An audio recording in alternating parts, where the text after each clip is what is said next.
Les sanglots longs des violons de l'automne blessent mon cœur d'une langueur monotone. Tout suffocant et blême, quand sonne l'heure, je me souviens des jours anciens et je pleure. Et je m'en vais au vent mauvais qui m'emporte de ça, de là, pareil à la feuille morte.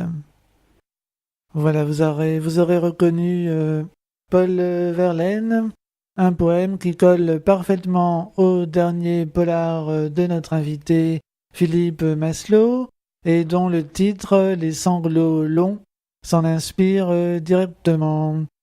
Pourquoi colle-t-il parfaitement ? Eh bien, il faut lire le livre, bien entendu. Mais on va en dire quelques mots avec son auteur. Bonjour Philippe Maslow. Bonjour.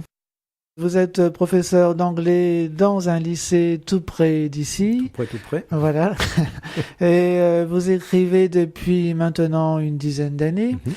Cela a commencé avec Septentrion Blues et puis d'autres romans dont un jeunesse, Stop au tueur de crabes, des romans qui nous ont entraînés dans plusieurs lieux de la région. Il y a eu aussi La Polka de Saint-Pierre, Talmas Tango ou encore Requiem à Saint-Éloi, pour lequel on vous avait reçu dans les anciens studios de Radio Plus. Il y a eu aussi tout dernièrement Mistral Gaillan, l'avant-dernier, qui se déroulait dans le milieu des géants à Douai.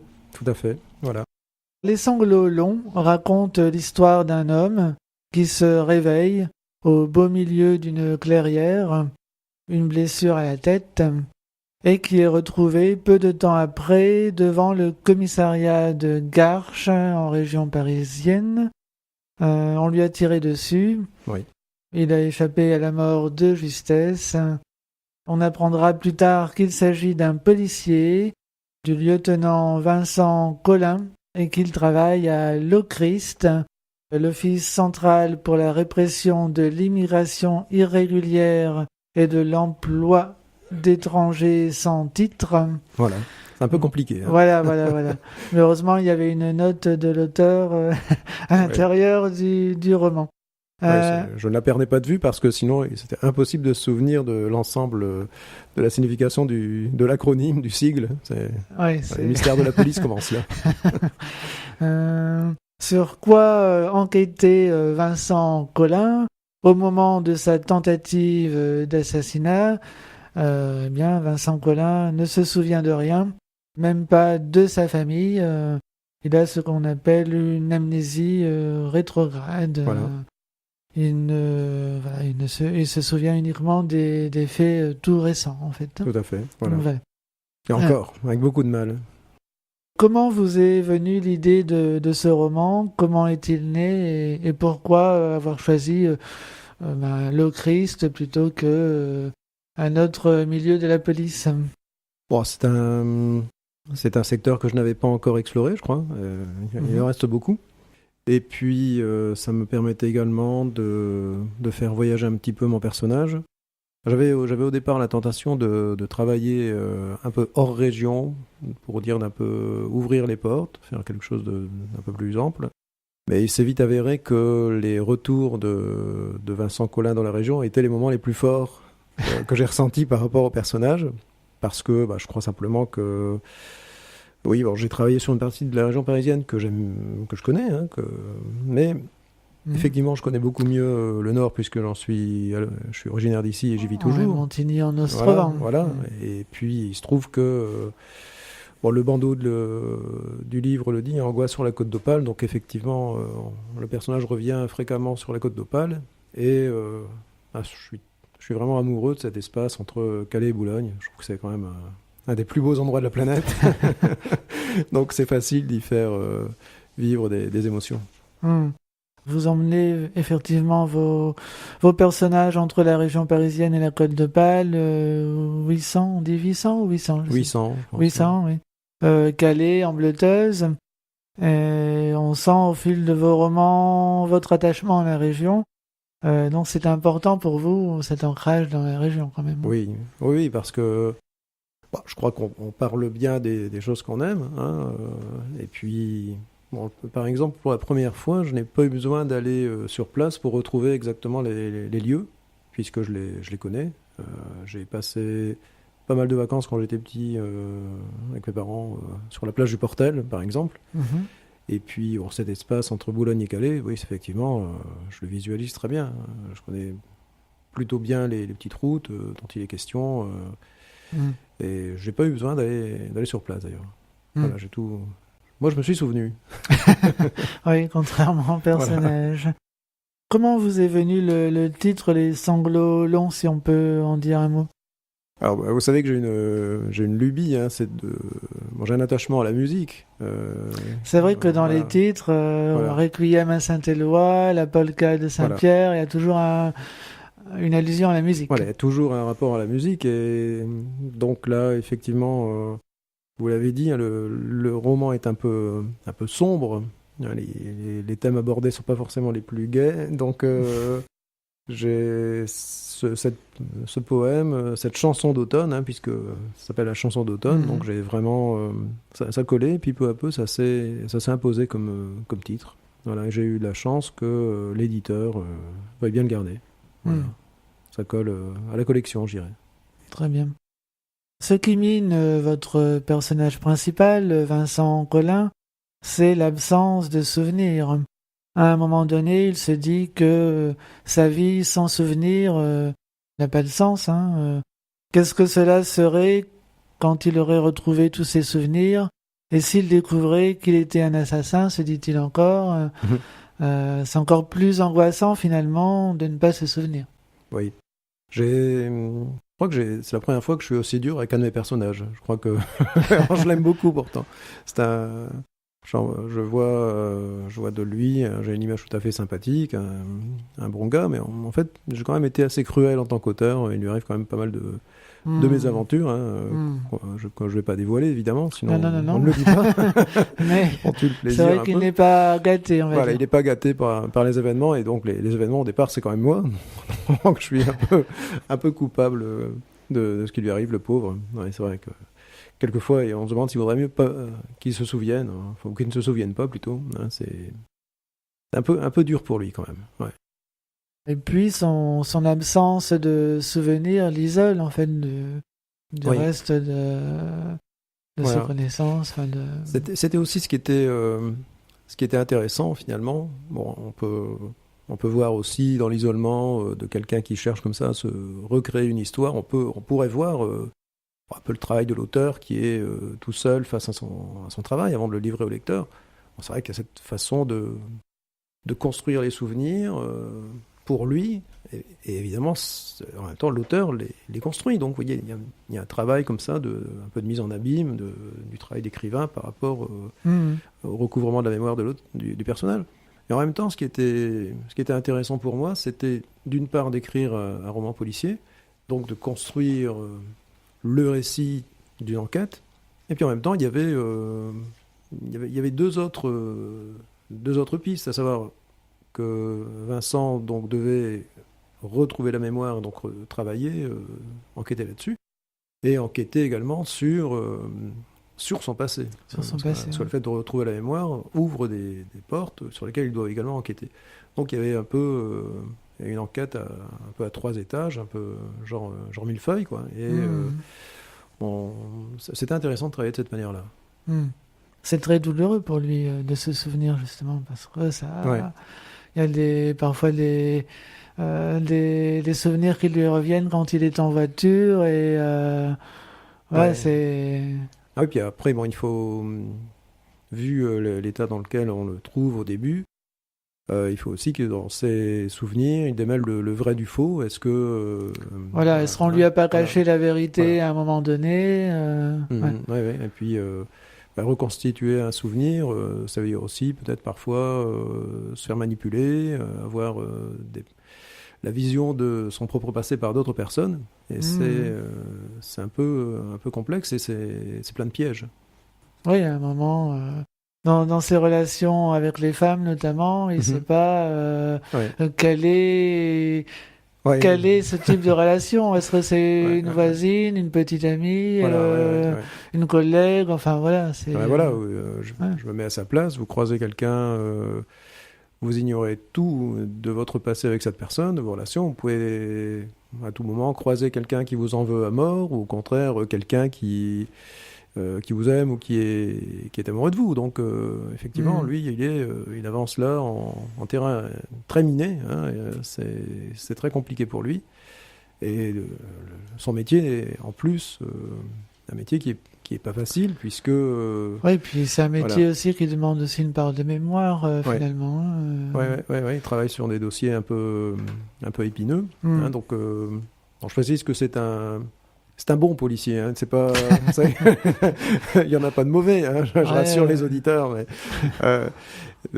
c'est quelqu'un qui est la répression de l'entrée illégale en France, mais non pas, il chasse pas les immigrants, mais chasse les gens qui font des ceux qui filières. font de et la voilà. traite d'êtres Voilà. humains. Voilà, donc Mm. c'est le côté tout à fait positif de ce métier. Mm. À un moment donné, dans votre roman, Les sanglots longs, le médecin qui examine le lieutenant Vincent Collin dit l'oubli est un processus normal. Si on n'oubliait pas, la mémoire serait encombrée par tout un tas d'informations inutiles. J'ai envie de dire, l'écrivain doit lui aussi oublier, ou plutôt éliminer, sélectionner lors du processus d'écriture.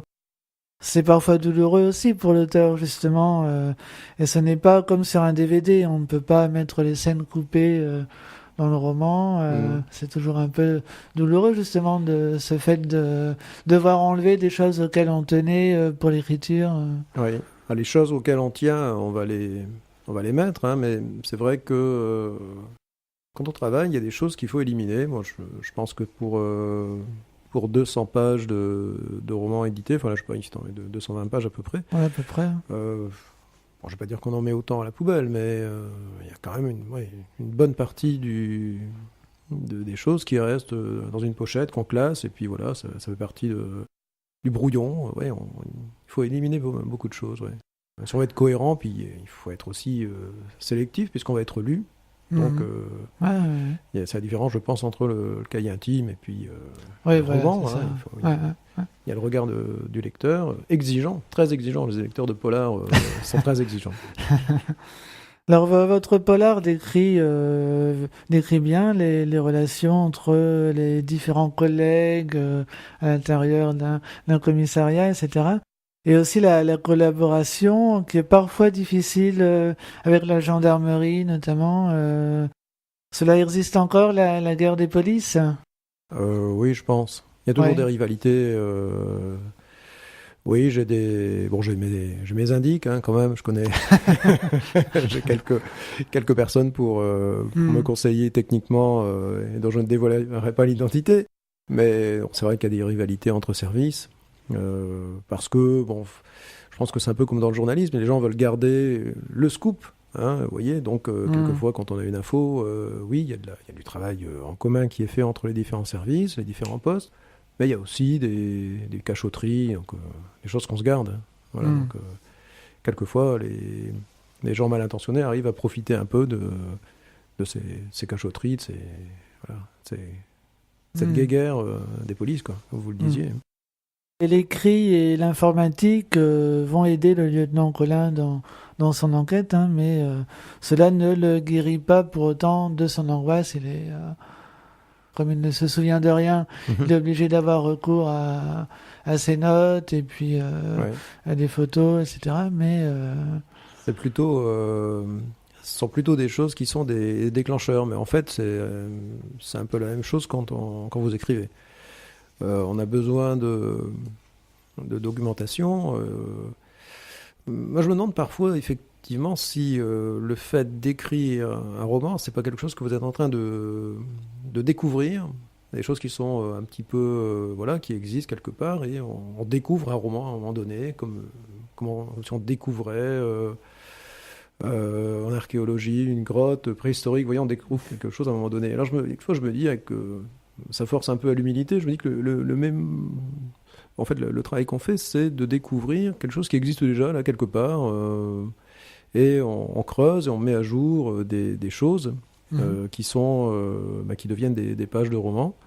Et bon, le travail que fait l'enquêteur dans le livre, c'est, je reviens à ça, mais c'est un petit peu le travail qu'on fait quand on écrit. Alors c'est vrai qu'il y a des outils, il y a l'informatique. Alors moi je travaille un peu avec l'informatique, je travaille un peu avec Internet pour certains points, oui. Les effectifs de police, le poids d'une arme par exemple, parce que j'y connais rien, je suis pas par nature très violent. Mais bon, heureusement là, il y a des archives de la police qui permettent de connaître les armes, le poids des armes, etc. Mais sur le fond, je reste quand même attaché à un travail plus de ma propre mémoire, et puis d'aller rencontrer des gens sur place, etc. C'est quand même plus riche. Justement, là, pour la préparation de ce roman, dont vous dites, bon, vous n'avez pas été sur la côte, vous aviez déjà les souvenirs de ces lieux, mais est-ce que vous avez rencontré des policiers à Lochrist, par exemple?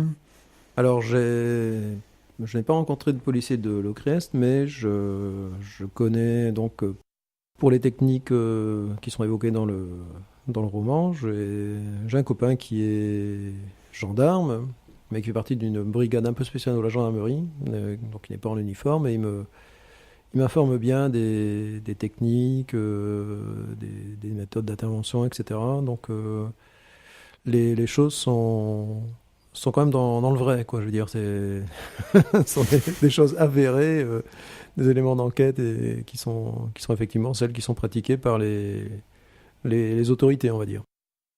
Puisque vous me parliez d'une de vos connaissances gendarmes, est-ce que vous avez des retours justement pour vos romans policiers de lecteurs justement de la police ou de la gendarmerie? Ça m'est arrivé. Je me souviens par exemple alors c'était au salon d'Arras, donc le 1er mai, à l'occasion de la sortie, je crois, du Requiem à Saint-Éloi, j'ai une équipe de policiers, des jeunes gars qui étaient venus un peu en goguette. J'étais là en train de visiter, et apparemment ils n'étaient pas en service.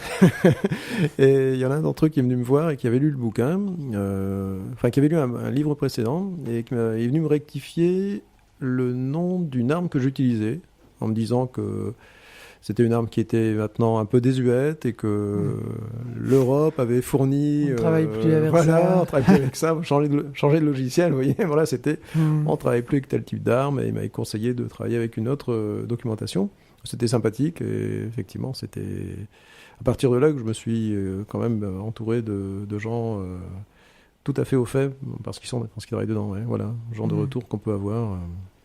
Très bien. Donc on rappelle le titre, c'est Les Sanglots Longs, paru chez Ravet-en-Sault. Est-ce que vous avez d'autres projets d'écriture dont on pourrait parler, ou c'est trop tôt? C'est un peu tôt, mais je suis toujours en train de travailler. Donc là, je travaille sur un roman qui n'est pas forcément un roman policier, c'est un roman noir qui va fonctionner alors pour les puristes en analepse, et pour les moins puristes en flashback. Donc entre aujourd'hui et donc la Seconde Guerre mondiale. En fait, je m'inspire beaucoup de souvenirs de personnes de mon entourage, et dont ma belle-mère, qui a été résistante pendant la guerre. Et donc il y a toute une histoire avec une enquête, avec du mystère. Mais un fond historique régional très avéré. Ouais. Pour terminer, est-ce que vous avez un coup de cœur que vous voudriez partager avec les auditeurs? Oui, alors actuellement je suis en train de lire Le Goncourt, c'est pas très original. Hein. Au revoir là-haut. Tout le monde ne lit pas Le Goncourt non plus, donc voilà. Et Pierre Lemaitre, un ancien du polar, je dirais, qui vient de sortir donc ce bouquin événement. Pour les amateurs de polar, j'ai découvert aussi assez récemment finalement un auteur écossais qui s'appelle Peter May, qui est très bien traduit en France. C'est un garçon qui vit en France, d'ailleurs il vit dans le Rouergue. Et il y a une trilogie écossaise qui est vraiment très bien faite. et qui est déjà en poche. Donc c'est vraiment de la bonne lecture. Et le du bon titre polar. Alors il y a L'Homme de Lewis, par exemple, L'île des chasseurs d'oiseaux. Donc ce sont deux des titres de la trilogie. Non, c'est vraiment de la bonne littérature. C'est bien fait. On peut retrouver toute votre actualité sur votre blog, Philippe Maslow, tout collé, .roman.over-blog.com. Voilà. Sinon, en tapant Philippe Maslow sur le moteur de recherche, je pense qu'on tombe tout de suite On y sur arrive, le on y arrive, blog. oui. Ou sur Facebook, comme vous le disiez tout à l'heure. Ou sur Facebook. Voilà. C'est encore Vous pouvez demander en ami Mais Philippe absolument, Maslow. voilà. Voilà. Très bien. Merci beaucoup, Merci Philippe à vous. Maslow.